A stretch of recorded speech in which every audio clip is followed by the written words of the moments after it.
Got everybody ready to play. Obviously, last year wasn't as good as we wanted it to be.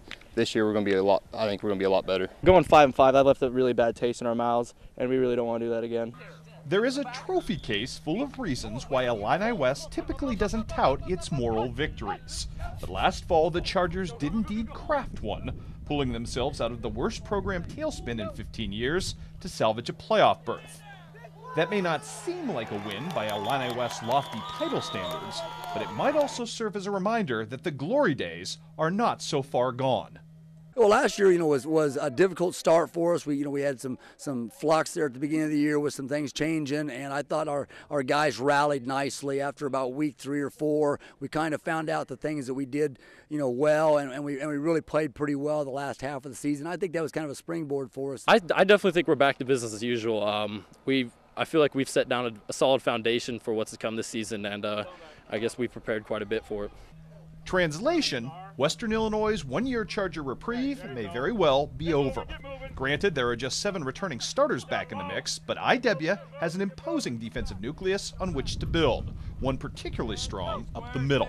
Yeah, we've got very solid linebackers in Bid and Giddings, who was an all-conference performer for us, and Clay Houston, who was another guy who was one of our top tacklers, and then we've got Cale Carlisle, who finished the year playing a lot of linebacker for us. So we feel really good about that position. I think our defensive linemen, besides, of course, Clay and Ben coming back, that's great. And then we have Braxton coming back at a sophomore. Oh, he was a sophomore last year at nose guard, going to be a junior, and he brings great intensity. Oh yeah, definitely. I mean, a better lineman makes a better linebacker. That's what I think, and that's what coaches think. We've got a lot of pieces up front. We like the guys we've got up front. They're more athletic than they were last year, so we feel like that's going to be a group that maybe can do some things. And our secondary, we lost, some guys back there, but we feel like this group's got talent, and it's just a matter of us putting the pieces in place.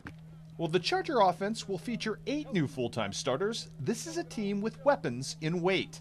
Alex Appel is the most pedigreed, after averaging better than 6 yards a carry in a cameo role last season. But don't sleep on the team's new signal caller, arguably its most athletic since Michael Lafferty. Well, right now, the quarterback position is kind of, not totally settled. We've had a good summer with Brody Grunwald coming out. He hasn't been out since his freshman year, but he's a tremendous athlete, and he brings some good things to the position. We've also got Braden Carroll, who's coming, who was in the program last year as a sophomore, got injured a little bit, but he's had a great summer as well. Even if they weren't weapons last year, or even close to being weapons for us last year, guys have stepped into great roles and have worked hard in the off season to become weapons that we need.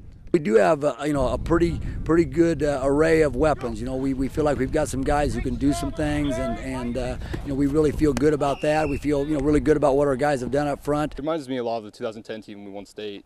It's really fast, really not really big, but still going to be good.